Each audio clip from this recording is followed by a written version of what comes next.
Good evening, and welcome to the Committee of the Whole meeting for Monday, October 28th. I'm Councillor Steve Robinson, and I'll be your chair tonight. We'll start with the land acknowledgement. On October 28th, 2024, we acknowledge that this sacred land on which Smith Falls is now located has been a site of human activity for over 10,000 years and is rich in Indigenous history. This land is the ancestral and unceded territory of the Algonquin Nation. We are grateful to the Algonquin ancestors who cared for the land and water in order that we might meet here today.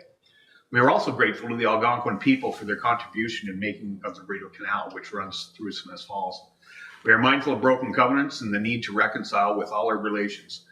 Together, may we care for this land and each other, drawing on the strength of our mutual history of nation building through peace and friendship, being mindful of generations to come.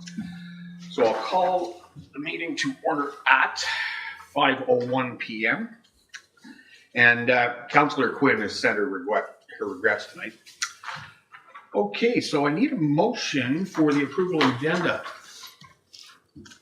Moved by Councillor Miller, seconded by Councillor Brennan, that the October 28th, 2024 Committee of the Whole meeting agenda be approved as circulated. All in favor? Carried. Is there any disclosure of pecuniary interest and or conflict of interest in general nature thereof? Seeing none, I need another motion for the approval of minutes.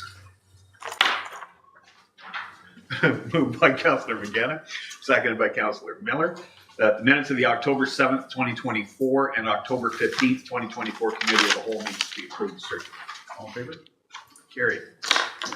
All right, so we'll get right into the delegations. We have two delegations tonight, and we'll start off with the first delegation, with Elle Halliday from Cornerstone Landing Youth Services. Welcome. Hi, thank you for having me. Can you give me like a warning when I have 10 minutes? That's all I have, right? Can you give me like a 2-minute warning? So you're good. All right, perfect.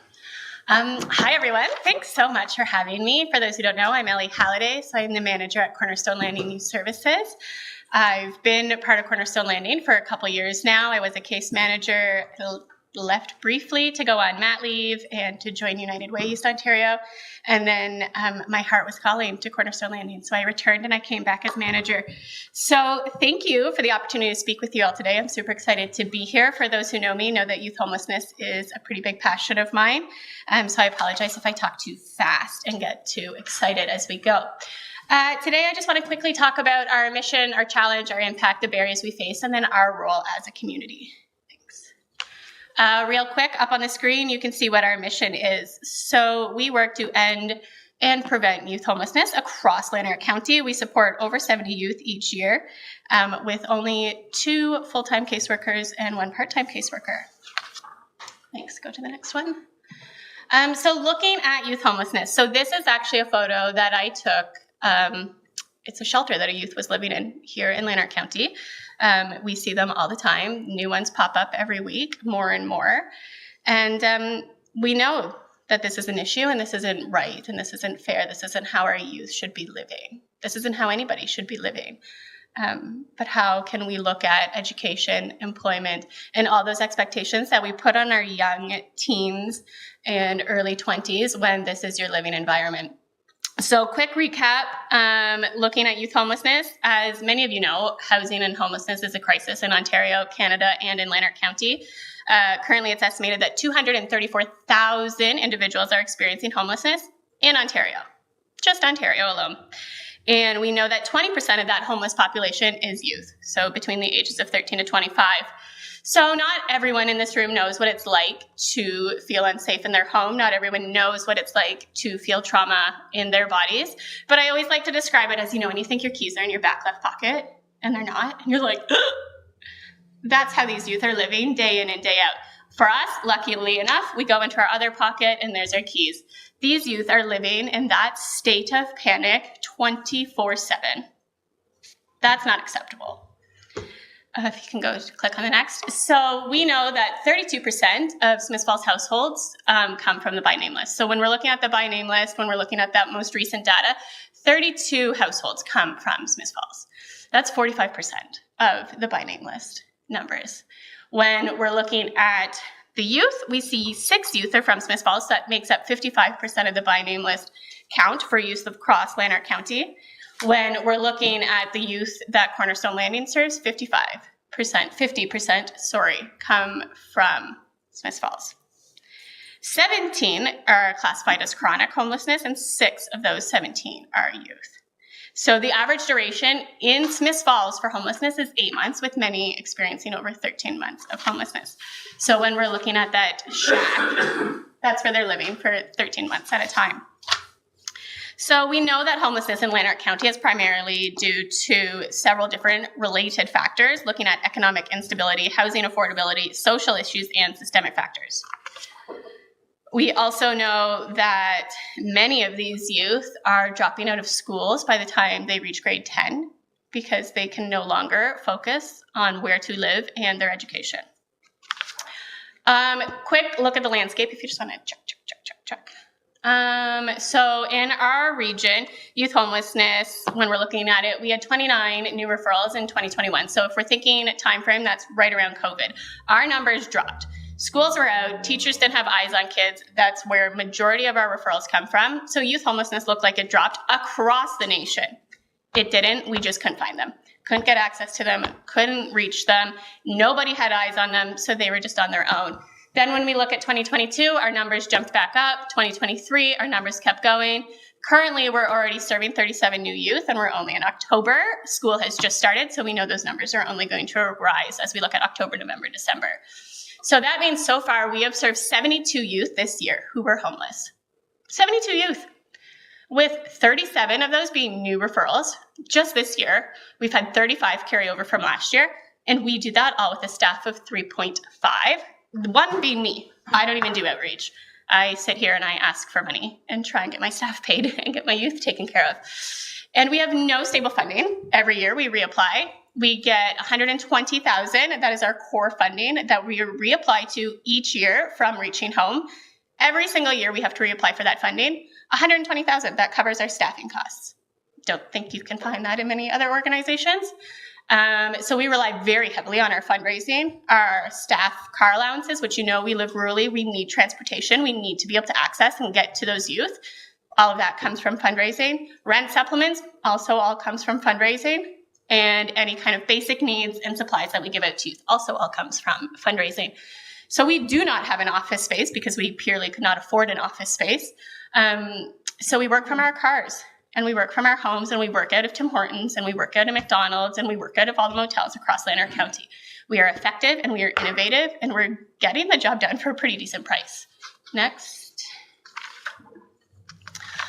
So quick overview of the programs that we offer. So our programs kind of have 3 objectives. We're looking at housing stability, comprehensive supports, and community engagement. So since I've come into place, we've been able to provide more supports for community members. Hi, Hugh. Come on in. This is one of our lovely board directors. So when we're looking at the programs, so housing stability is our core programming. We offer a Housing First for Youth program. So that looks to connect youth with housing immediately without any prerequisites. And then we also decided that that wasn't enough. And so now we run a housing transitional program out of Perth, which we would love to open one in Smith Falls. We do independence and financial support. So for those who don't know, if you're 16, 17 years old, you cannot access financial assistance of any kind without a trustee. So we provide that for you. And that also gives us the opportunity to be able to help you budget, help you pay your bills, help teach you how to pay a hydro bill, teach you how to pay an internet bill, teach you how to buy your groceries and what affordable foods you can buy. Then we also have been able to expand our services to increase mental health supports. So looking at providing engagement for youth into the community and providing different mental health and wellness activities, including expressive arts programs, all free at cost for our youth. And then we have community partners. So we're looking to create safe spaces across Lanark County so that our youth feel connected and a sense of belonging. This is a great community. I was born and raised in this community. I'm currently raising my daughter in this community.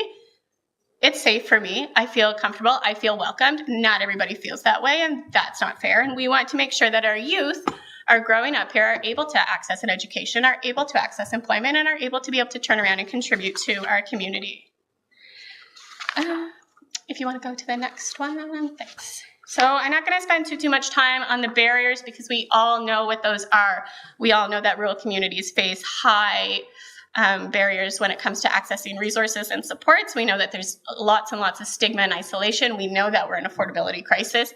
We know that there are cultural considerations to consider, and we know that there's massive data underrepresentation of where we are. When we're trying to find data and numbers on what youth homelessness looks like, it's very, very difficult to find that for Smiths Falls specifically. It's very difficult to find that for Lantark County specifically, because we know that it's hard to track folks who are experiencing homelessness down, but we also know that it's difficult to have the capacity to be able to do that. So with all that being said, we've served 72 youth this year so far, and we know that that's not even tipping the iceberg, really. We know that there's way more youth out there who are at risk. We know there's way more youth out there who are living in cars, living in tents, living in trailers, but they do not want to be identified as youth who are experiencing homelessness, so they're not, because we are a small community. And it's hard to reach out for help at Ontario Works or Ontario Disability if your aunt works there, or if your uncle works there, or if your friend's mom works there, or wherever you may be going. So we really want to work to look at the different ways in which we can support. And I think that really comes down to what our role is as a municipality in supporting different innovation in different ways to create a sense of belonging. I think first off, we need to recognize that housing is a fundamental human right. And we know that everybody deserves a safe space to call home. I don't think anyone's going to argue with me on that. And we know that for vulnerable youth, having a safe space creates and improves their overall well-being. It improves their ability to access education. It improves their ability to access employment.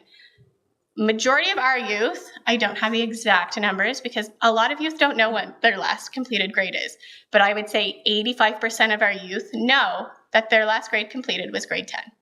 Because after grade 10, they cannot manage to find a home and to maintain school. Because how can you go to school if you can't shower? How can you go to school if you haven't slept? How can you go to school if you haven't eaten? I think when we're looking at different ways in which our municipality can play a role, we need to look at different areas and different methods in which we can support. So when we're looking at housing first, we need to look at not just what that does for that youth, which is life-changing, but we also need to look at our community and the economic benefits of that. We need to know that for every $2 we spend on youth who are exiting homelessness into a housing first program, we save $4 in regards to emergency services. We save $4 when we're looking at victim services, interval house, paramedics, hospitals, police services. We know that this is an investment in the entire community's well-being, not just for our youth. Equally, we know that youth development is important and that we should be able to empower our young people so that they have more than just a shelter over their heads. We all in this room can attest that having a home is much more than a roof. Having a home is a sense of belonging. Having a home is a sense of peace. It's a sense of security. It's a sense of consistency. It's a sense of stability, knowing where you're going to put your head at night. That changes everything. Knowing that you have your own room, that you can lock your door, that somebody's not going to assault you, that you're not going to be a victim. That's everything. That's game changing. You can't even argue any other way around that. Being able to lay your head down at night, knowing that you will get 7 hours, 6 hours, 5 hours, whichever, that's everything. So when we're looking at our youth, we need to identify that we need to not only identify, but we need to act on that. The youth are our future, and we must be able to give them the tools that they need to successfully contribute to our community, because that's what makes Smiths Falls so great. I love Smiths Falls. I've been here, again, born and raised. My daughter, born and raised. And that's how it should be for everybody. We should have every single youth should be standing where I am at some point in their life to say, this is a great town. I grew up here. I want everybody to experience what I experienced. And so thank you for your time and for your commitment to our community. Here you can read some quotes that different community members and youth have given to show the work that we do and how well we do it. Thank you. Thank you. Thank you for that. And you kept pretty much the schedule. Perfect, I tried. Any comments or questions? Mayor Packard. Sure, I'll go first. Thanks, Ellie. I really appreciate the presentation, and in many ways I wish you didn't have to come here and talk about the challenges the youth are facing in our community and abroad. Numbers are rising, and as you said, it's not fully representative of the reality out there. Those are the ones who you're able to connect with. So when you say 72 youth served, I assume that means that is also youth who you have found housing for in the past and you continue to provide support. Is that correct? Yep.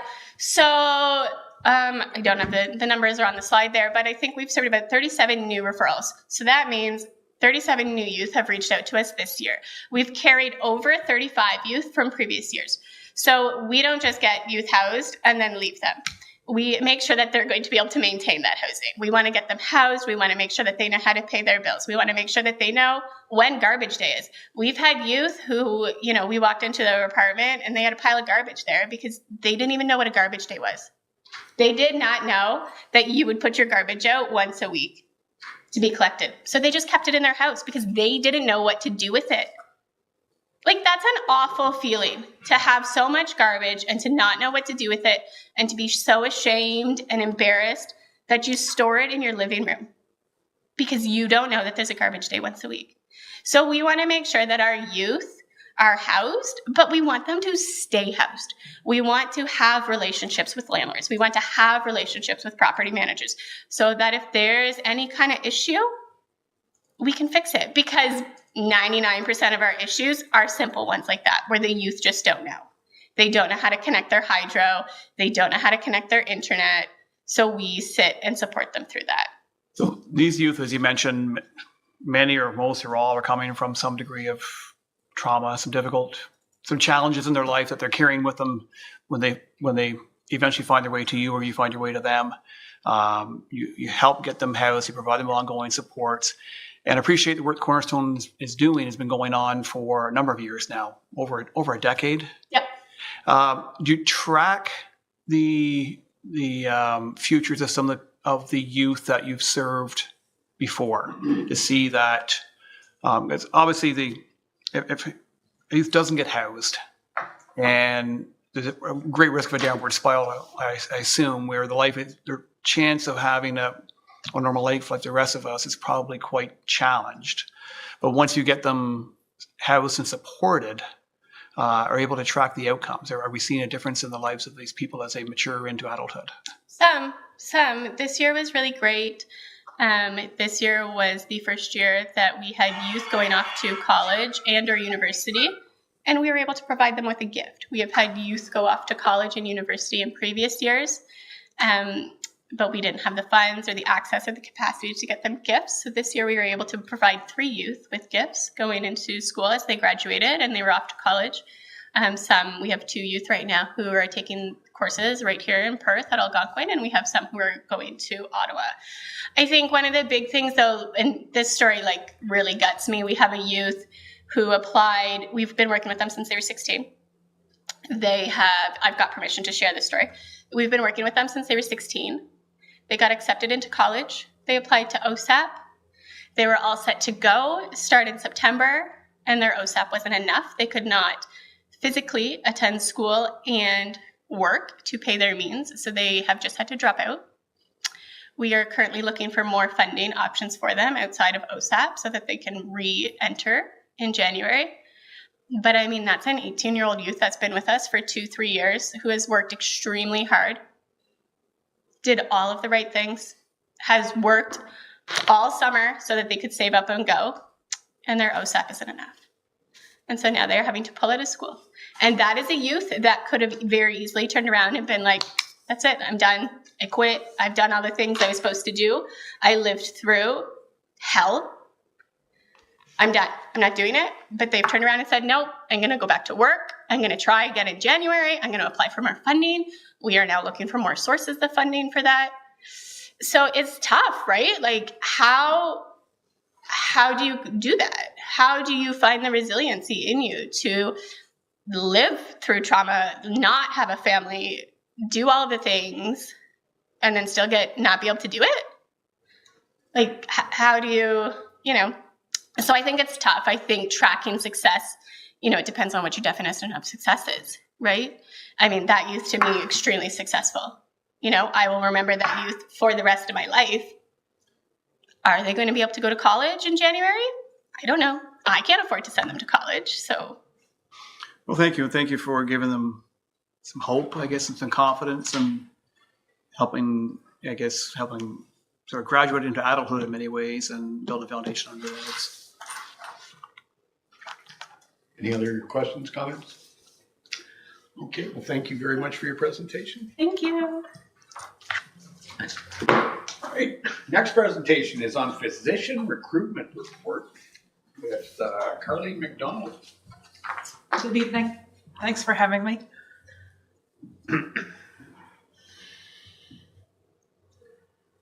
I guess I should have printed mine out.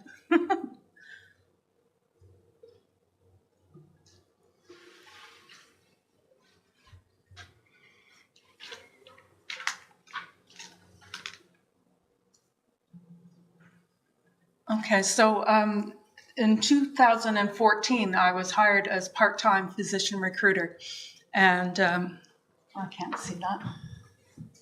17 family physicians have been recruited. Unfortunately, 5 have retired and 7 have relocated. So we have a net gain of 5 physicians. There's currently 6 physicians at Cornelia Court Medical Clinic. None of them are taking new patients at this time. We have an average of 8 new inquiries per month. Most of them are residents and not practicing physicians yet. We've had 4 site visits on average per year. We recently are hosting 6 medical students for this year. They'll be partnered with family physicians and observing rural medicine or family practice. We participate regularly with the Community Week, the Eastern Regional Medical Education Program, or ERMEP as they go by. We had 6 students last year that came for a week in May, and 3 from Queen's, 3 from U of O. We have them out for dinner, bring them to the museum, lots of activities, have them attend local events like Bowie's trivia night was pretty popular. Those are first-year medical students. So they're a long ways away from practicing. Okay. Some of the events that I've attended, October's been busy for events actually. Quebec Career Day was October 4th. We didn't recruit anyone directly, but we had approximately 15 contacts. We're looking for a radiologist right now, and I actually had 5 residents in radiology connect with me. So we're hoping that'll prove fruitful. I was just recently in Hamilton at the Canadian Society of Internal Medicine annual event. Not great uptake there. It was not well attended. Perhaps people are used to going to a larger center, and Hamilton wasn't so much of a draw. So they had less attendees than usual. I didn't recruit anyone directly, but we have 5 contacts. Some of them are still in residency. One will be graduating in June at a Queen's. So hopefully she'll follow up with me. U of O Career Day was just the last Friday. We had over 20 contacts there, primarily first-year residents. So there'll be another year or 2.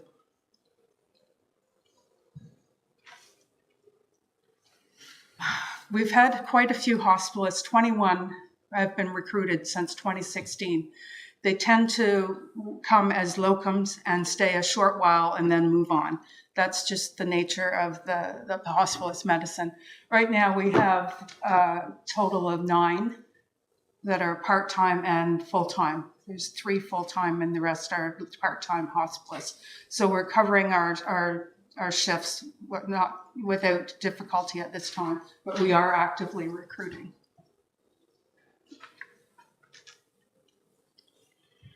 OB/GYN has been a challenge. We are looking to recruit 2 additional obstetricians, gynecologists. As of right now, we just have Dr. Kerner as Dr. Wang is relocating to Toronto. So we are looking to get 2 more obstetricians, which it's going to be very difficult because the competition for OB is quite stiff. The society webpage is full of people looking for OBs. Internal medicine, we've recruited 3 internists since 2014. We're actively recruiting for 2 additional internists. Dr. Moore and Dr. Delgrand have both retired. Right now we have 3 internists, and we have a GI specialist joining us in August, September when he graduates. He'll be coming from Queens. Urology, Dr. Roney retired, and we were luckily able to recruit right away with Dr. Jeremy Setterfield filling his position. Psychiatry, we were able to recruit 2 psychiatrists for retiring psychiatrists in Lanark Mental Health. Radiology, with the addition of the new MRI, we've seen an increase in demand, and we are actively recruiting a new for a radiologist. That's just in the last month that we've posted, so we've had no inquiries as of yet. Visiting clinics, we have specialists in ophthalmology and neurology visiting clinics. Emergency physicians, Dr. Simpson didn't get back to me with exactly how many we have currently, but we've had 36 come through the program. They tend, again, to be locum part-time, and they just do a short stint and move on. So we're actively recruiting 2 fellowship trained, so 5-year trained physicians for emergency. Currently, it's family physicians and physicians with the 1-year additional PGY 3-year. So Dr. Morrell, the chief of staff, is wanting to increase up the game a bit, have people that have 5-year training to improve mentorship for the regular part-time and full-time people. So the current vacancies were the people that we're looking to recruit. We'd like to be able to recruit 2 to 3 family physicians for Cornelia Court, 2 obstetricians, 1 radiologist. We'd like 2 emergency physicians, an additional 2 internists, and 2 hospitalists. I think that's it. Any questions? Thanks. Councilor Boyer. Mr. Chair. Thanks for coming tonight, Carleen. Oh, no trouble. I'm wondering how many communities are you recruiting for, and how does the numbers for Smith Falls compare to other communities? I only recruit for Perth Smith Falls. Okay. Perth has been a little more successful. They have 20 family physicians now. Thanks. Through the chair. How does the recruiting for the hospital positions differentiate from the recruiting for the folk positions? Just in terms of where we advertise? Just in the sense of the strategy where Perth's getting a lot of family health doctors, it seems. Smith Falls still struggles to fill those positions.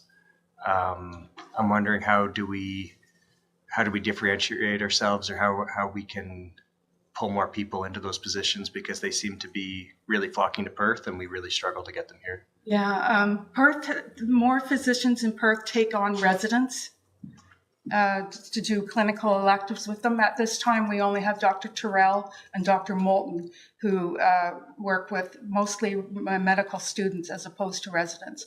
The way to get people to come here would be have them come for an elective and get to know the community and stay. Last question through the chair. It seems, I know you come every year and we get it, and it seems to be the same, similar story every year. If we wanted to accelerate the recruitment, or if we wanted to invest more in it, what would the next step be to be more successful at recruiting in Smith Falls? Well, other communities offer financial incentive, so that is one. And that's Quinte Belleville offers $150,000 with a return of service agreement for 5 years, and they've been very successful. Thank you. Councilor Miller. Thank you. Hi, Carleen. Hi. Thanks for coming. I have 2 technical questions. I don't have much medical experience. So what is a hospitalist and what is locum? Oh, locum is like a part-time, like fill a vacancy for a week or 2 at a time. And they may come back, several months later, but they don't have a regular schedule with us. And hospitalist is a physician that only works in hospital looking after inpatients. in Smith Falls, the family doctors don't do inpatient care. We have the hospitalist program. Thank you. Any other questions, comments? Okay, well, you answered my question because I was going to ask about hospitalist. So thank you very much for your presentation. Pleasure. Okay, do we have any CAO or director's verbal reports? Yes, Mr. Chair, we have 2 this evening, and we can start with Director Clark.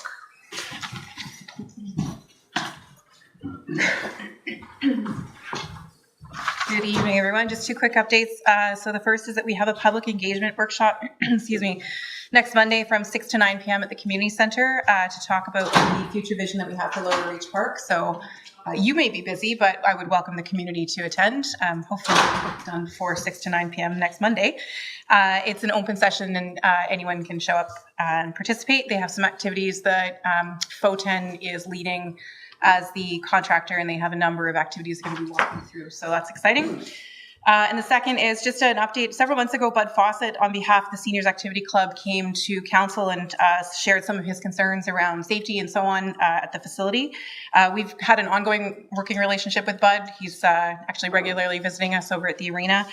So we're working through some of the concerns that he's identified structurally, but also working with them to better understand the building systems. One of the challenges is we've had some condensation issues because the air conditioning is on in the winter and vice versa. So it's not really as effective as it could be. So our maintenance crew have been over there regularly. So I just wanted to give an update on that. We think we're chasing some of those things down and it seems to be working. And then also we've had a conversation just going into budget time about is there something better that could be done in the kitchen and so on. So just wanted to give an update on that. And we did not forget about it. That's it. Any questions?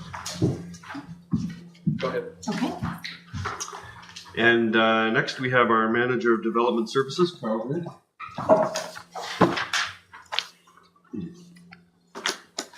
Good evening. Staff are bringing forward an update on some of the engagement events that we've held over the last number of months or last number of weeks and upcoming.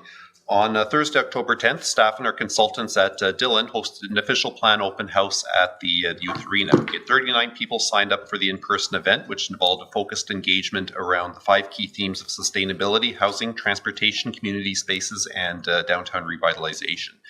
And participants had the opportunity to sit in on up to 3 facilitated discussions on each of the themes, which generated some pretty good ideas and that will help inform the strategic vision of our new official plan. We'll shortly be publishing a What We Heard summary that outlines the feedback and ideas we've heard, and we look forward to sharing those with council and the community as we move forward into doing some of the visioning, and we'll be touching base with council in the coming months. Today at Station Theatre, the Municipal Heritage Committee hosted the annual Heritage Symposium, where the theme was Saving the Past for the Future. Given the work underway in the Heritage Conservation District study, we held the event on Monday, which was an unusual day. Usually they're on Friday, in order to facilitate attendance from our downtown business community. I'd like to especially acknowledge MHC Chair Dorothy Hudson and Planning Clerk Marie Elmsley for taking the time to pay house calls to many of our downtown businesses to provide a more personal invitation and explanation of the district study and the symposium. And that's in addition to the emails they would have received already. We've had some excellent speakers that explored the topics of heritage conservation as it related to placemaking and community development. Finally, on Thursday, November 7th, our department, along with Stantec Consultants, will be hosting the second public information session regarding the proposed Heritage Conservation District study. The open house will run from 5 to 7 at the Welcome Center here at Town Hall, and it will be drop-in format, so folks can come and peruse at their leisure between those hours. The consulting team will be sharing with the community the results of their background research and recommendations for a Heritage Conservation District study area boundary. The draft study outlines an interesting and detailed review of the building materials, architectural styles, and building ages of each building in the study area, and looks at the broader sense of place defined by viewscapes, landmarks, and public realm, including streetscape. The draft studies identified the cultural heritage values and heritage-defining attributes of the area that they're looking at recommending for a future district. I'd encourage council and those watching at home to and especially for our business community and residents downtown to attend the session and learn more about what Stantec and team have been working on. Feedback from the open house will help inform a final report and recommendation to council, which we're aiming to deliver in December. That's my update this evening. Thanks, Carl. All right. Can I ask a question? Councillor Miller? Can I just make a comment? Certainly. Thank you. I was at the Heritage Symposium today for a little bit and just want to pass on my thanks to you and your team for a great job. The speakers were excellent. Thank you. Any other comments or questions? Okay, thanks, Carl. All right. So now we going to be moving into a in-camera session on a personal matter. So I need a mover and a seconder. Moved by Councillor Brennan, seconded by Councillor McGuire, that the Council of the Corporation of the Town of Smith Falls, as provided in Section 239(2)B of the Municipal Act as amended, move into a closed meeting at 5:36 p.m. to discuss a personal matter about an identifiable individual. All in favor? Carries. We shouldn't be too late. But having said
Thank you for waiting. As promised, we didn't take too long. The Rising Report is, we discussed committee appointments, and we will be adding item 10.5 to the priority items. Okay, now into priority issues and reports. 10.1, LeBeau Dock Lease Agreement Extension with Manager Crowder. Thank you, through you, Mr. Chair. The report before you is with regards to a request from LeBeau to expand or extend the docking agreement we have with them currently for the use of the docks in Victoria Basin. Our current agreement was a 7-year repayment term. 2 of those years have now been completed, which remains another 5 years. LeBeau is requesting that we extend that further, another 5 years, for a total of 10 years to repay the current lease agreement, which would give them the ability to cut the repayment in half over those 10 years to allow them to restock some of their boats as part of their operational goals over the next few years. So I'm asking that council consider their request, and it's recommended that we extend it for another 5 years. Okay, thanks. Councillor McKenna. Thank you very much. I'm supporting your recommendation tonight. I do wonder if LeBeau wanted to pay it back earlier, if they came in, if plans changed, that's built into the agreement, they can pay it back. Through you, Mr. Chair. Yeah, they have the ability to repay at any time. Okay, great, thank you. Anybody else? Everybody in favor? Mm-hmm. Okay. Thank you. All right, item 10.2, pre-budget approval for community beautification with Director Clark. I was trying to figure out where that, I'm once again before you asking for money. I'm here before you this evening to request a pre-budget approval for $100,000 so we can queue up our 2025 beautification project. As you're all aware, we received a number of early, incredible compliments for the 2024 flowers downtown and beyond, and we'd like to capitalize on this momentum. Traditionally, we've broken up the contract into a number of broken up the beautification project into a number of different contracts. I'd like to make sure there's some cohesion, particularly going into Old Home Week 2025.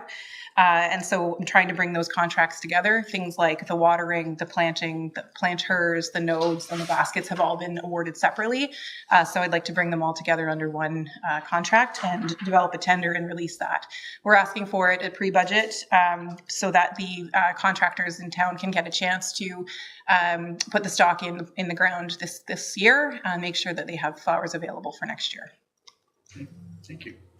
Councilor McGuire. Thanks, Mr. Chair. Thanks, Director Clark. I'm supportive of the recommendation, but I'm wondering if it will include the nodes at Glen and Gladstone.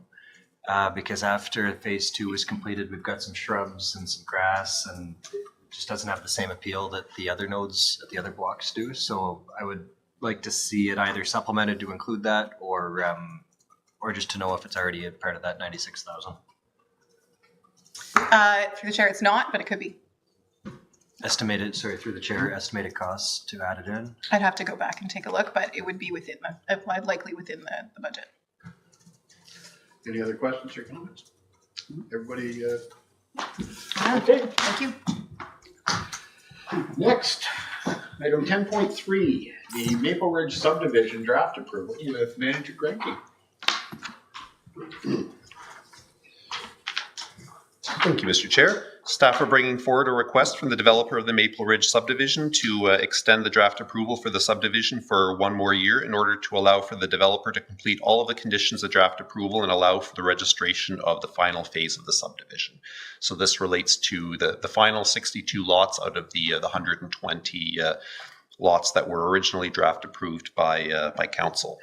So the Planning Act provides for lapsing dates in the subdivision approval, meaning that if the subdivision is not registered by deadline, then that approval lapses and the approval expires. However, council can decide to extend that approval.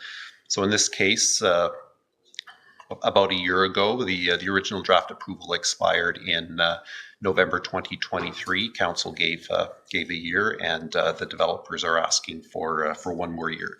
Staff consulted with the other clearance agencies and departments who are reviewed and involved, or reviewing and involved in the final approval and the technical review, and no concerns were outlined and nothing fundamental changed that would require a change to the plan or any of the conditions of draft approval. As such, staff are recommending that that council passes a resolution as requested by the developer, allowing for 1 additional year to complete the subdivision draft approval conditions. And just to clarify for council as well, that doesn't mean that they necessarily need to take that full year. If that all gets wrapped up within a shorter period of time, then they're good to go. But that would give them the extra year. Thank you, Mr. Chair. Thanks, Carl. Councilor Mills. Thank you. Thanks, Manager Grenke. Just wanted to clarify, am I understanding this right? So we're approving another 120 houses or lots, but there's no parkland or green space in that development. Am I understanding that correctly? Through you, Mr. Chair, the draft approval that council gave in 2020 did not provide for a specific parkland set aside in that subdivision. There is a stormwater pond in the final phase, which is what we're looking at here, the final 62 lots that have not been registered. That will have a pathway around it and create some passive green space opportunities. At the north end of the subdivision, where that has already been registered, there is the land has been set aside for a trail connection that can in the future link towards Broadview. But through that approval process in 2020, council accepted the cash in lieu of parkland option as provided for in the Planning Act. Thank you. Any other questions, comments? Everybody's in favor of it? Okay. It'll be brought forward. Thank you. Item 10.4 with Director Dauber on the 2025 budget guidelines. I've never had a guideline on budget. Good evening. Well, as far as the title goes, we're kind of following historical and how things have been done in the past, giving homage to the good work that people that I've come alongside of afterwards, and being able to grab what they've done and hopefully add a little bit of a piece to it. So tonight, the presentation is really taking a high-level look at the 2025 budget. As I said before, bringing in the information that's been provided in the past, updating it to 2025, adding a few new pieces of relevance, and then presenting the information to council. We're looking for towards the end of it, some information, some comments that might guide staff in putting together the first presentation of the budget, or the draft budget, I should say, on December 9th. So having said that, there's some information that's going to be repeated from last year, which council is already aware, but we felt that it was important that the public knows some of these processes. So I'll try and get through it as quickly as possible. I don't want to race through it, but I also don't want to tie up too much time, and ask that if council has questions, please ask them as we go through. Thanks. So we'll be speaking to a number of items related to the process of the budget, looking at processes and documentation items that are used in formulating the budget in coming up with the draft budget. Specific to 2025 operating capital budgets, and then finally presenting the draft schedule towards the end of the dates of the budget process. And as I said before, staff will be looking to council for some general direction so that we can put together the first draft of the budget with the input by council. On that side. So the budget's a yearly policy document that serves as a financial guide for the year. It grants the legal authority for collecting the portions of expenses that will be funded through the tax levy and water and wastewater rates. It helps to provide a framework to help staff to keep on track when designing work plans and processes throughout the year. And it requires council approval and reflects the service levels authorized by council through the strategic plan that was approved at the beginning of this term of council. The two main components are operating and capital budgets. Next slide. The operating budget is a plan itemized summary of needs that are generally related to that one fiscal year of the budget and the funds that are needed to meet those. And they're split into funds raised by the tax levy and water and wastewater rates. Next slide. So when the operating expenses have been calculated, revenues from grants, fees, investment opportunities and other income, et cetera, are applied against the expenses required. And then that portion is what is considered the tax levy, or that portion that's of the funding that's raised through the tax levy. Next slide. The capital budget focuses on expenses that provide a benefit for longer than 1 year, such as core infrastructure like roads, bridges, water, wastewater, and non-core, such as equipment, vehicles, buildings, and land improvements, which include parks and parking lots, for example. Capital budget items are generally funded from reserves, which are contributed from the operating budget and transferred over to the reserves, as well as grants, any other opportunities that we find to fund the capital projects, and then finally, as another portion of funding would be debt, which some municipalities have looked at as a good thing in order to spread the cost or the collecting of the funds over the lifespan of the asset. Next slide. So property tax and assessment, as we said before, that's how we arrive at the number that's part of the property. Really depends on, the property taxes really depends on the assessment that's provided by MPAC. So property taxes, as with most municipalities, it represents the largest source of funding on the operating budget. 2024, it was about 60% of all funds needed to fund the expenses at Smiths Falls. The mill rate, which equals, that's an older term, I don't think it's actually used anymore. It's that rate that kind of equals the residential tax levy or tax rate. It's calculated by dividing the required expenses of all other funding sources that have been identified by the current assessed value of properties. MPAC provides that current value assessment, and a calculation is done to apportion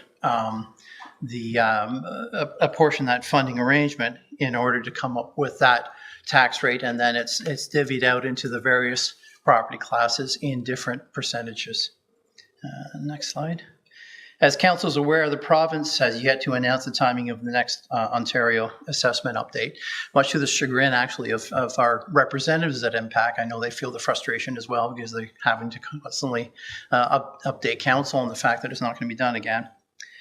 So as per the last several years, the 2025 property tax bills will be calculated using the 2016 CBA rates, unfortunately. Next slide. So when preparing the budget, the document we refer to, and the managers refer to, a number of guiding documents to help make those decisions. Some of those include a strategic plan, as mentioned before, approved earlier in the current term of council, asset management plan, wastewater financial plan, and then other departmental studies, which can include OP study, recreation master plan, transportation master plan, fire master plan, et cetera, et cetera. And one of the main pieces that we begin to look at would be the strategic plan, or strategic priorities from the strategic plan, addressing transportation needs, housing, redevelopment of water, front and downtown, infrastructure renewal, new business attraction, parks, trails, and recreation. I won't go through the details because council is very much aware of that. The budget process itself builds on departmental efforts and guidance provided by council. Drafting operating capital budgets will be assembled for council to review and discuss. And our first, as I've mentioned before, our first meeting will be on December the 9th. Public input will also be sought after that first public meeting, and the feedback will be provided to council. I think we're looking at a date in early January, and that'll have to be updated to the last slide when we talk about the actual dates that we have for the budget process. A bylaw will be prepared, and then bills will be prepared based on the final assessment provided by MPAC, which usually comes in December for the following year. So as we mentioned before, some of the documentation that's used in order for consideration to put the budget together really amounts to a number of long-term plans. The refinement of the AMP and upcoming requirements of financial plan to support infrastructure needs, updated water rate study, which is we've actually getting Hempson to update it for this next one. We'll be working on that through 2025. The OP study and transportation master plan, which is currently underway. The youth arena feasibility study that's currently underway. And then working on the building condition assessments from 2019 and monetizing and putting some numbers behind what those BCAs were able to provide us as far as information goes. And then there's certainly more than that, but that's just an sample of the information that we go back and have a look at. As far as the analysis goes, the last long-term financial sustainability study suggested just over 3% increase per year until 2026, and then 2.37 annually afterwards. A lot's happened since that study was done in 2016, and certainly those numbers may possibly be outdated. So we are looking at putting a placeholder in 2025 in order to update that study and make it more relevant for this time period. Next slide. You asked, through you, Mr. Chair, you asked for questions as you go. That last point you just made on updating the financial study, the long-term sustainability, the placeholder, so you were quick on that one. We're going to use it. We're going to have it done in time to inform the 2025 budget, or we're going to put some money aside in 2025 to update. I'm going to be shaky on that, and I don't mean it as in I'm trying to avoid the question, but the reality is we need some pieces.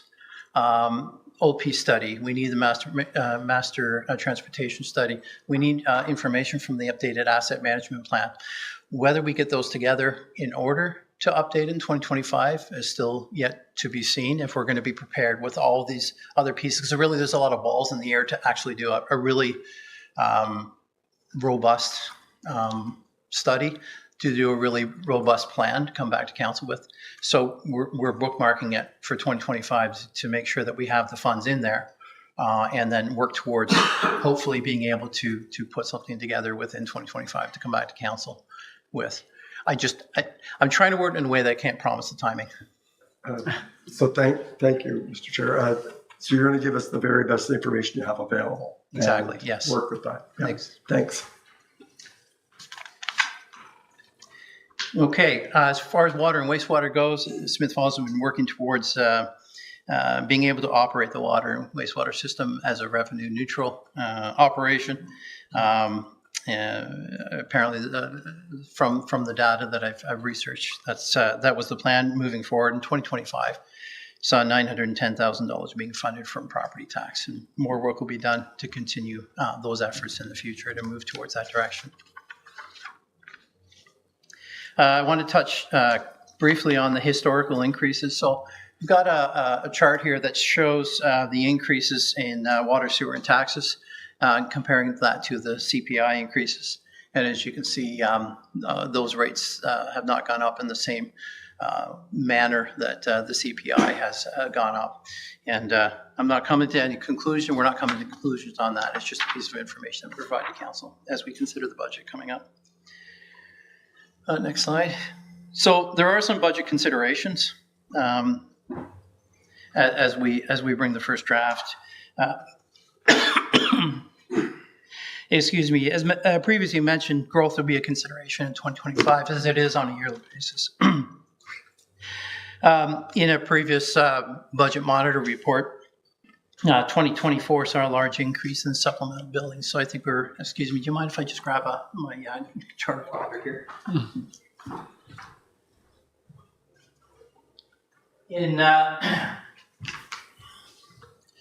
So the 2024 budget, last budget monitor report showed that we're looking at a small surplus as far as the supplemental buildings go.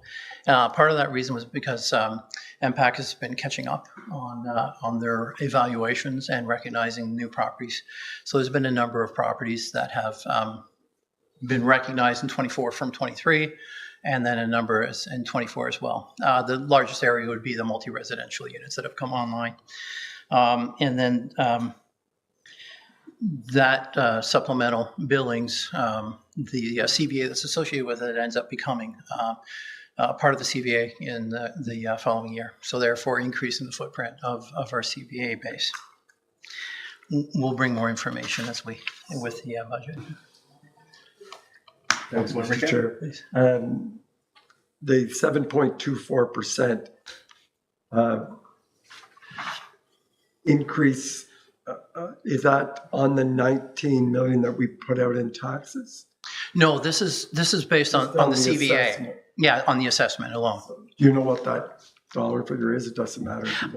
We haven't finalized the calculations. We want to make sure that we have the proper information from MPAC before we do that. So I don't want to jump the gun, but we can certainly come back with that in December. Thank you. Other considerations, as with most municipalities, salaries are the largest expense. The non-union negotiations have completed. QP negotiations are ongoing. And then the Firefighting Association is upcoming. So we're trying to make sure that we capture all that information and bring that back as part of our of the first budget draft, the first draft of the budget. We're hoping to have the information possibly from QP at that point, but we will keep council informed and make sure that we present all the information that we possibly can to council. Next slide. A few other pieces. There's some categories that have increased higher, or we're looking at higher increases in CPI.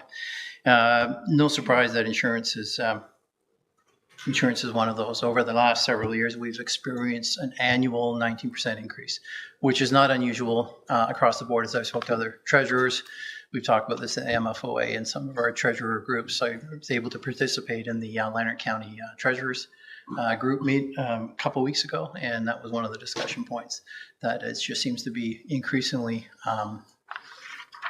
high, absolutely out of control for the last several years. We have reached out to our insurance provider to get an estimate for 2025. We're waiting to hear back from them. We're hoping it's going to be good news and it's going to be much lower, but it is something to consider.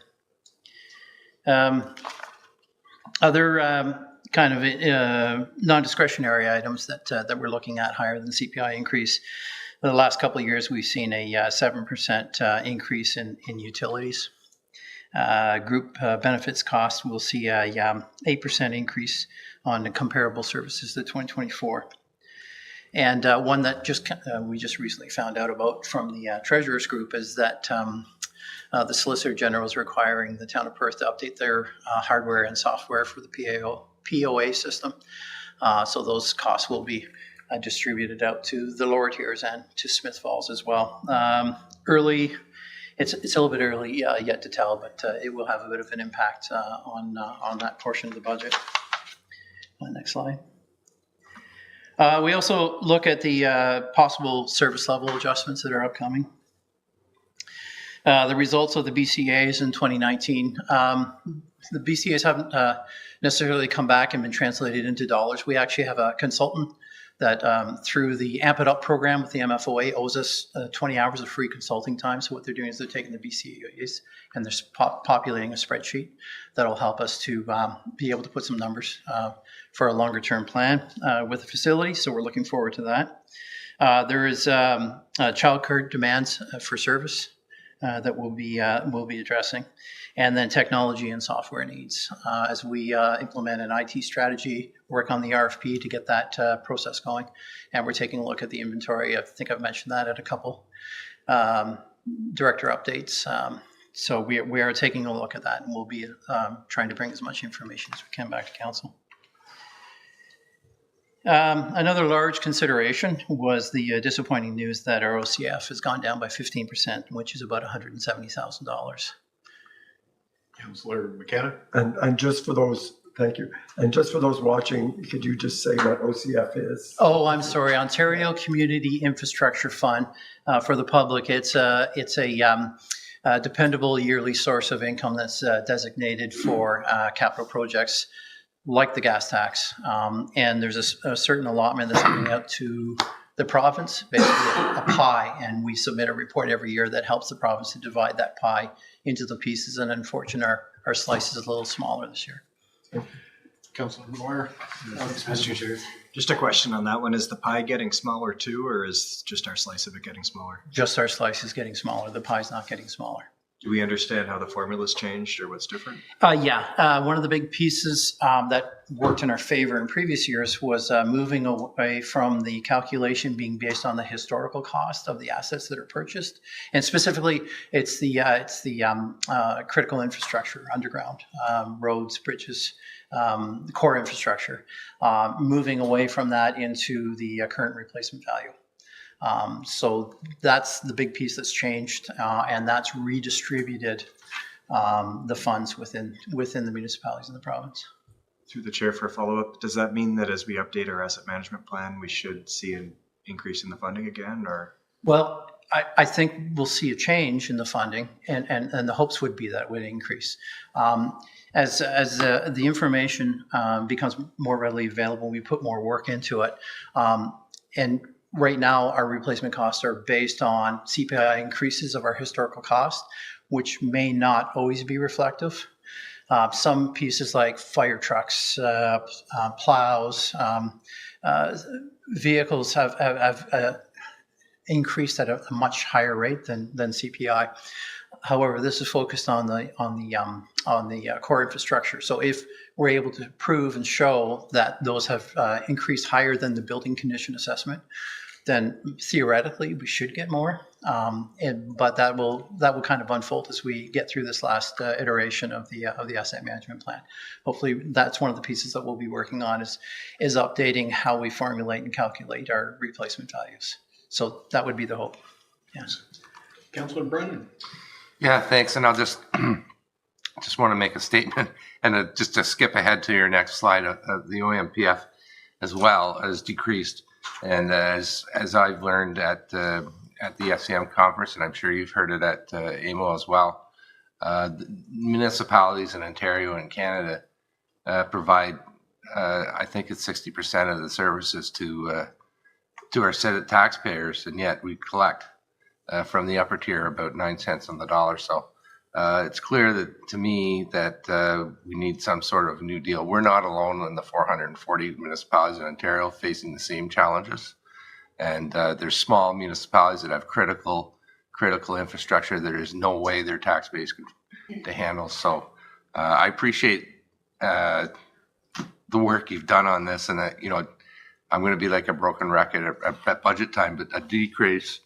Like in 2023, we got 1.3 million, and 2 years later, we got 965. So, and it's a similar story with the next slide as well. So, we need to continue to engage with our municipal partners and lobby for some sort of deal, because the deal that we have now with funding for municipalities is from the 1900s. And the reality's changed. So, again, we'll have to have sharp pencils this year again, and to try to make sure that the services are there for the residents.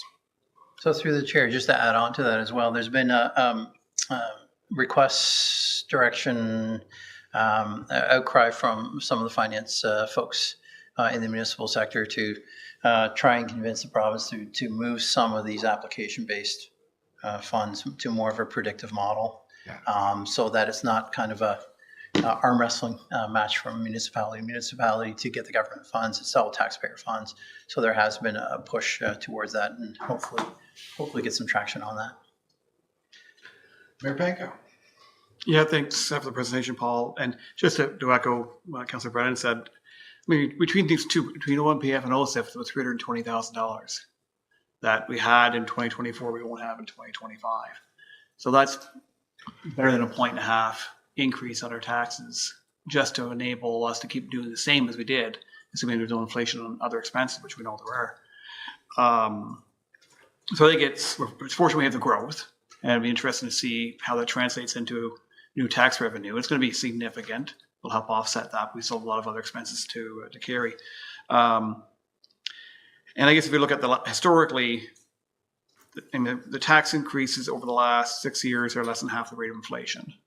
So, I mean, I suppose we were trying to balance the needs, the ability to pay with the needs of the community, and fortunately growth helped offset a lot of enabled us to have a lower tax increase than otherwise we have had.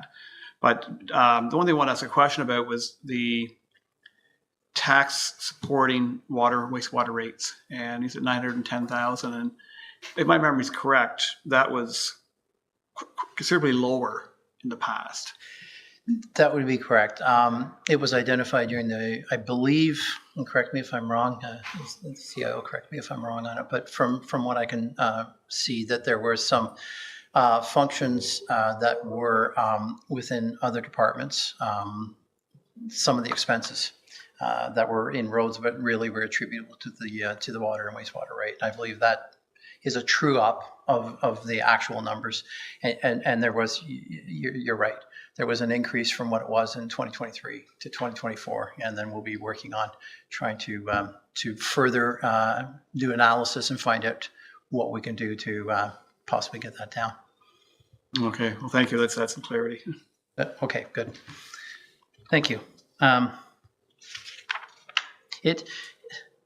Sorry if I could indulge and just say, you know, it's I can certainly appreciate the pressures that are on council at Smith Falls with the socioeconomic diversity. I mean, if we have three levels of taxation, of course, income tax, property tax, and taxes on our purchases.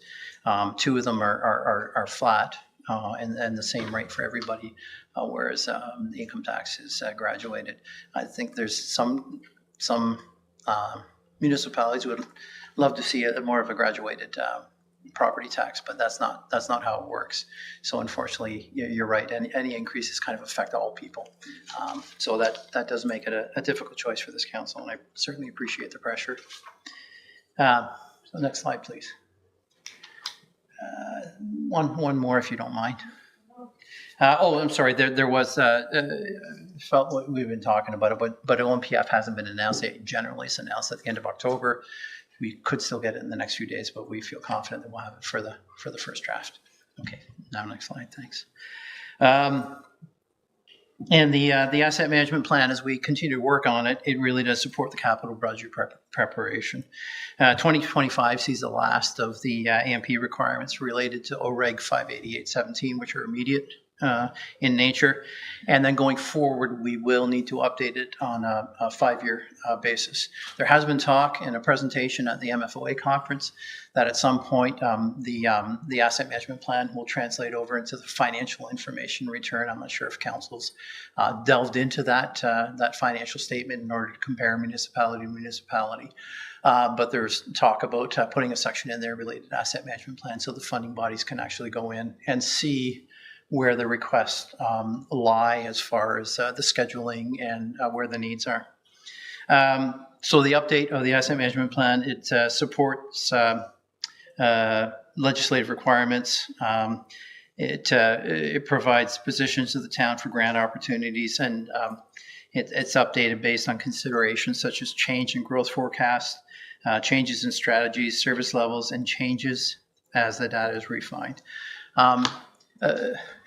One of the budget presentations, the budget monitor reports that were presented in the past, I cracked a joke about economists, if council remembers, the economists, when they see a deer and they shoot a meter on either side of it, and the third one throws down his gun and says, "We got it." And saying that really relates to how we go forward with asset management. I'm sorry, it was the asset management update. And I think that really applies here as well. As Councillor McGuire noted, you know, as we refine the data, is there a chance that it can go up? Yeah, it is, because we're trying to narrow that scope of the shot, you know, not having it at 50 meters or 10 meters, but trying to get as close as we can to 1 meter. So I think as we continue to go and pour efforts into our long-term planning, which includes the asset management plan, I think we'll be able to narrow that scope and provide better and better information as we go. Next slide. So maintaining capital budgets helps with the sustainability of infrastructure to provide services and programs that residents expect through proactive planning. Building capital reserves as a part of an ongoing budget process supports the funds needed to maintain, repair, and also supply additions to the town infrastructure. Long-term planning helps optimize government funding, and reserves, the contributions of the reserves that are identified through the long-term planning help with funding applications, as well as a review of applications by government funding bodies, because they're moving towards that system of looking where it falls in your asset management plan. What do you have to support those assets, and what are your needs? And one of the big pieces in the funding applications is, as there's a split 50, 75, 25, the government wants to know exactly that you have the reserves you have the reserve capabilities to be able to support the municipal portion of the budget. In 2022, Smith Falls introduced development charges, and this helps provide funding to items that are growth related. Public consultation, you mentioned earlier, it's past practice and is going to continue on for the 2025 budget process. In December, there'll be a 2-week window where that consultation will be put out through the form of a survey. And then we're looking at, and it's not on the schedule on the last page, but it's been suggested that January 6th might be an optimal time to bring that feedback back to council. So we'll confirm that as we go. So the budget schedule, tonight, October 28th, the first draft on December 9th throughout December, the online public consultation. We'll come back with confirmation as far as the results and what date that comes back to council. But January 13th, we have slated for the community grant presentation. Second draft on January 22nd, and then third draft, if it's needed, on February the 10th. I know I sat in on the last budget meeting for 24 online, and I believe that was the second draft, and then it passed after that. But we want to make sure we leave some space if further discussion is needed. And then the goal is February 17th is the final approval of the budget and bylaw.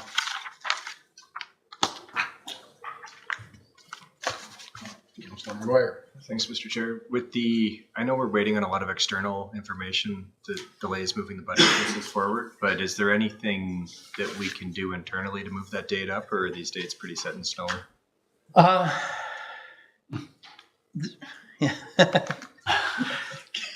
CAO Morris. They're relatively set, only because, firstly, the time it requires for departments to assemble it, but we won't know, for instance, the county, the contribution to the county until later on. So I'm not sure where the police services board is, library. So we have all these external factors that we need to take into account. So we chose that date based on their schedules to get us numbers. So if I could summarize that, we could bring one forward earlier, but it won't be accurate. Councilor Brennan. Yeah, I understand that. So usually one of the big discussions, not only the community grants, but also it's the capital budget. And oftentimes we'll do a meeting on the capital budget itself. So would that be part of the December 9th for draft one? As I look back through the historical presentation, it would be both operating and capital on December 9th. Okay. Okay, so that'll be a big meeting. Yes. But in past years ago, we used to do like a budget capital day almost. It was like an afternoon, or it's like a Saturday morning or something, and we haul all you guys in here, and you could beg for money, and then I'll talk about it. But that's fine. Yeah. Councilor McGinn. Thank you, Mr. Chair. Just there's a couple of things, and it I think related to more capital. And in even the brief 6 years I've been here, the process, the information, the inputs into the budget have gotten better and more precise. It's not perfect yet, but never will be. with that in mind, are we able to, when you think about capital, are we able to do some forecasting? Maybe not for this year, but I would really, when we get through this budget process, if council would keep in mind and staff that could we look at the benefits and risks of doing a 3-year forecasting, and maybe not in this budget cycle, so that we can look that we're going to spread these capital needs out over the next. So we have a sense, because doing it 1 year at a time is really difficult without knowing the costs over the next 3 years related to a lot of items. We could see trends in insurance and operating. I think we could do better forecasting, and it would help my decision today if I looked out 3 years knowing that it's not perfect. So, absolutely, through the chair.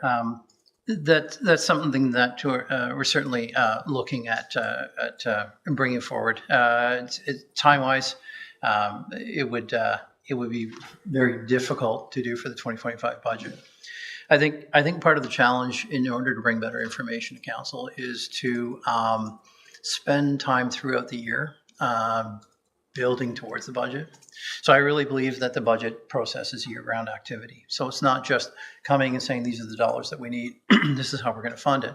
But it's building those business cases. You know, we're going to have an IT strategy that's going to have a large impact. It's not going to be ready for the 2025 budget, but it can be ready for the 2026 budget.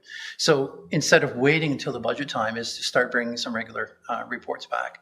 I did use an example one time that I've had some success by using something along the lines of looking at the town one piece of infrastructure at a time. So I said if a town had 100 kilometers of asphalt road, they're good for 25 years. That means 4 kilometers should be replaced a year.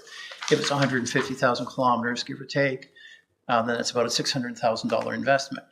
So what do you have in reserves for that? What's your regular contributions from the operating budget, other sources, gas tax, putting that all together, and looking at your year-end reserve balance, and then looking at the point where it runs out. Because generally right now, given the financial situation in most municipalities, every municipality is going to run out when you do that kind of analysis. That's just a given because of the fact that every municipality in Ontario is underfunded for the capital.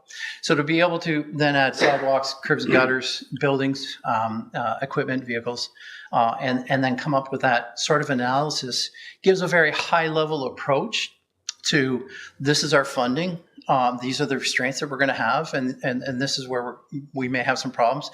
Now, mind you, it doesn't take application-based grants. It doesn't take large swings in the economy into account, but it does give you a basis to start on. And I think, from if I'm interpreting your request, it might provide something that would help council to kind of grasp onto the longer term.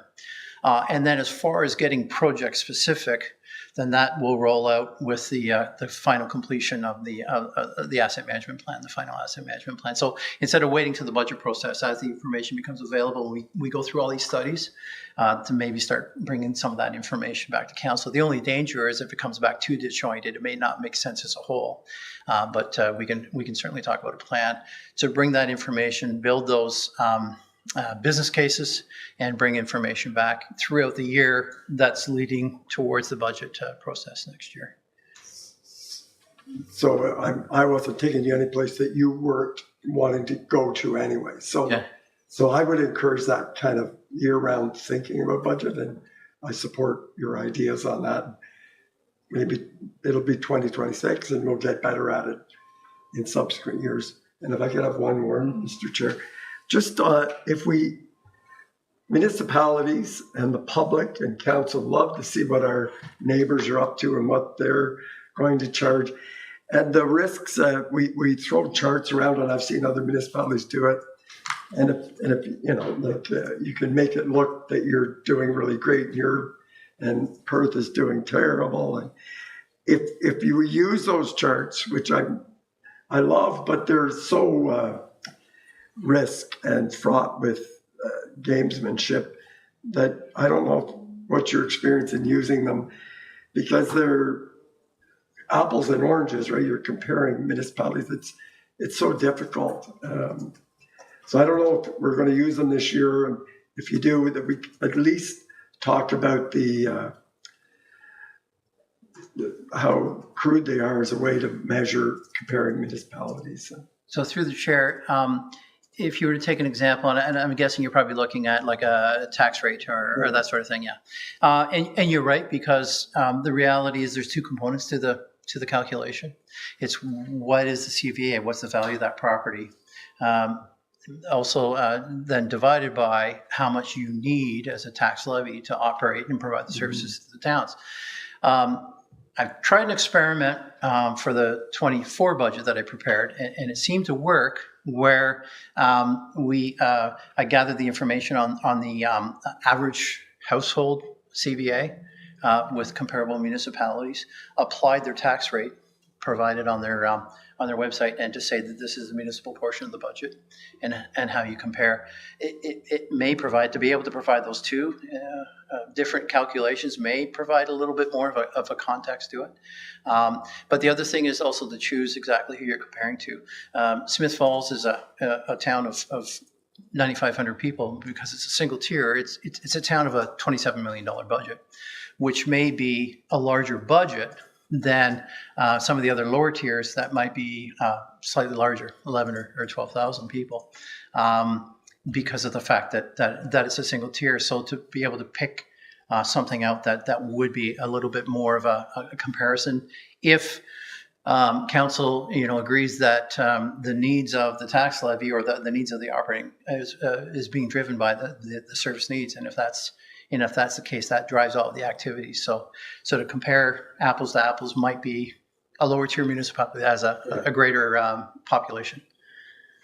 And it's not, I think the comparisons that I've seen here are good, and take that into account. When we get compared to some other municipalities, it does, we're shedding a bad light often, and it's not, the analysis isn't fair. They aren't using this same goodwill that you're putting into your analysis. So. Well, and I've had questions since I've been here to say, this municipality, their tax rate is a lot lower. And I say, yeah, but what's their tax bill? The tax rate may be a lot lower, but their CVA may be a lot higher. So they could end up paying a lot more than what residents of Smith Falls are paying on average. Thanks. Yeah, thanks, Mr. Chair. I guess I kind of agree, but I don't agree. I find the comparisons are really helpful when it comes to certain aspects of the operational budget. Like this year, I want to know why we pay several multiples of neighboring communities on economic development and tourism, because is our level of service different? Is our staffing levels different? What's the value creation there? But I also think that there's more nuance that needs to go into it. I wish we only talked about the average tax rate. I don't think it's helpful when we'll talk about the tax rate and the tax rate going up or down, or we'll talk about the growth. But it's really that assessment times tax rate equals the average tax bill. And the average tax bill is the number that I want to hear about. That's the number that I want to see, whether it's going up more than inflation or less than inflation, or what kind of impact it has on the residents.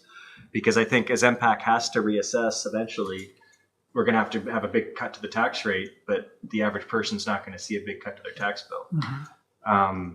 But I think last comment on this is just, I hope this year we do have an opportunity to go a little more into the operating budget, because as much as the capital is capital projects, to me, they're pretty cut and dry. There's, we're going to need to do a water tower. It's going to eat up a huge section of that. We've got blocks and blocks of roads that need to be redone, and they're $1 million a block.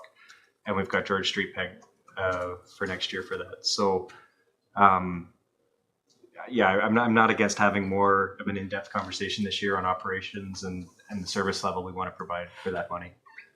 And I can say, I don't think we're going to see any relief with the police service budget when that comes. So I think there's going to be pressure from all sides. Mm-hmm. Through the chair, yeah, you're right. Police has been a talking point right across the board. The people with the OPP contracts have seen some pretty astronomical increases in 2025. Municipalities starting their budget talks off when they're just talking about the OPP contract to be a 5, 6, or 7% levy increase without considering anything else. And I would also say, you're right, because one municipality doesn't always compared to another. Smith Falls is urban, so it's asphalt. So that's different than the surface treatment or the gravel needs with more of the rural municipalities. So what we'll try and do is spend a bit of time to find something that makes a bit more sense, but at the same time acknowledging that no two municipalities are perfectly comparable one to another. But we'll do our best. Thank you, Director Denker. Thank you. All right, moving on. We have the addition of 1.5 committee appointments with Clerk Costello. Thank you. Very quickly, I'd like to bring to Council's attention that we've received 2 applications for the Smith Falls for All Committee. Diana Cave and Linda Bradford have submitted their applications. Both have been vetted through the chair and myself, and we're supportive of the applications. And with Council's concurrence, we'd like to bring a resolution forward at the November 4th Council meeting. Okay.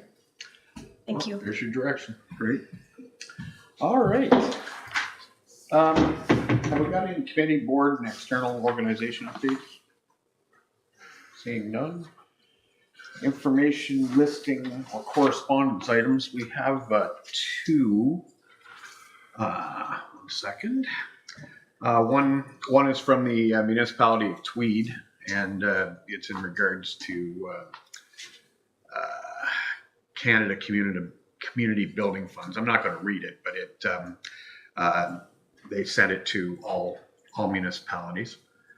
And the other one is from the Heritage Committee, just to let us know that they have sent a letter, I believe, or resolution to the Heritage Trust, the Ontario Heritage Trust. So I'm not going to read it either, but they're in support of keeping the heritage easement. Yes. Just on that one, we had lost longtime member of Municipal Heritage Committee, Lorraine Allen, related to the easement discussion. So my phone's died and I can't, I was going to read some of her letter, but unfortunately she's no longer a member of the Municipal Heritage Committee. Okay, thank you. All right, so we will be moving into an in-camera closed session regarding potential litigation. So can I have a mover and a second? Moved by Councillor Brennan, seconded by Councillor McGuire.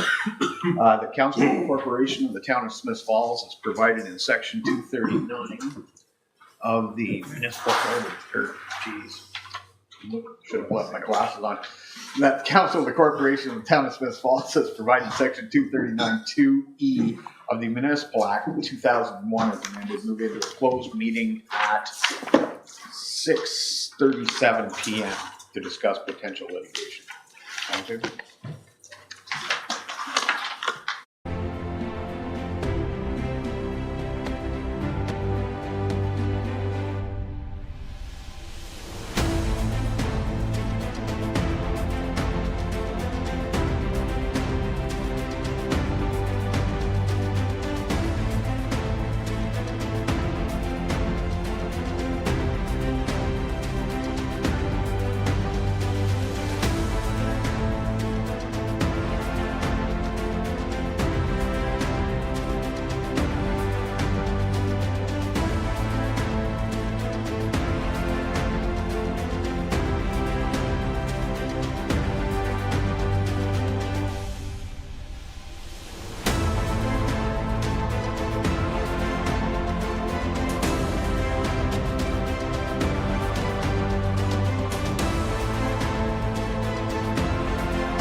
have.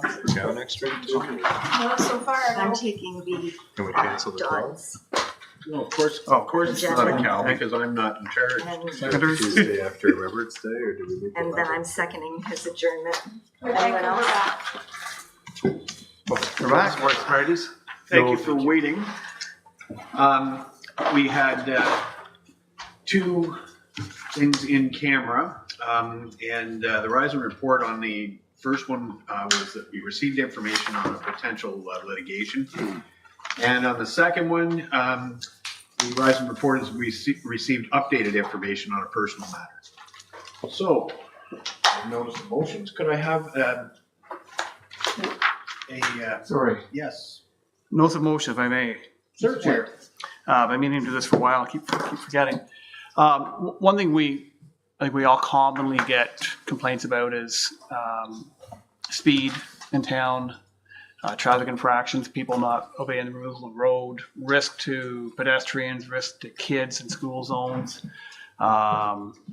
drivers going past school buses when the lights are flashing, all these issues.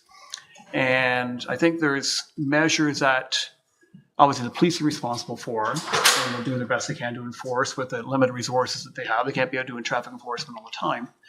At the same time, there's things we can do municipally. And there's technologies in place today that enable us to slow traffic, calm traffic. Examples being speed cameras, red light cameras, things like that, that could create reasons for people to slow down and be safer. Now, I've had conversations at conferences with suppliers and trade shows, and organizations out there that will provide some of this technology at a cost sharing or revenue sharing arrangement. In other words, you may not put money up front, but you share the revenue, ticket revenue that happens, or there's other organizations which or other grants potentially available to help offset some costs. But I'm just simply asking, I guess really for the safety of our community, and especially pedestrians and cyclists and people out there with scooters. And we've had incidents that we empower staff to do some research into methods that we can use to help reduce speed in town, calm traffic, create better pedestrian and cyclist and scooter safety, especially understanding that maybe there could be a budget implication if we decide to go that route, but also revenue opportunities which may offset that. So just to do the research, and so we can have some insight into the opportunities that we could bring forward maybe in the next year or two. Okay. Thank you for bringing that forward. Okay. Is that clear enough direction? I guess a lot of nodding heads. Yeah, absolutely. If Perfect. We can, Okay. We can package something up and bring it back. Great. Thank you all. No, we already went through. So if there's no other notice of motions, could I have a motion for adjournment? Moved by Councillor McGuire, seconded by Councillor Brennan. All in favor? Carried. Okay, very quick council meeting. Jay, you got a seconder? Nope.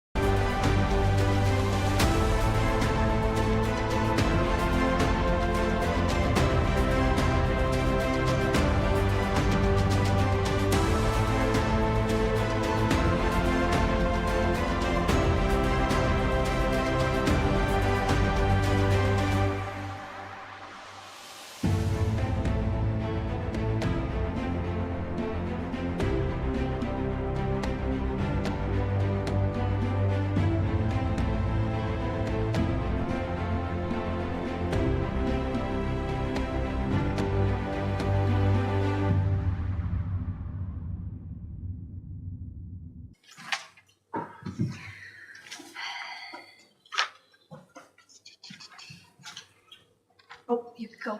Okay, welcome back. Very brief break for a special meeting of Smith Falls Town Council for Monday, October 28, 2024, which will open with a land acknowledgement. On October 28, 2024, we acknowledge the sacred land which Smith Falls is now located has been a site of human activity for over 10,000 years and its rich and indigenous history. This land is the ancestral and unceded territory of the Algonquin Anishinaabe Nation.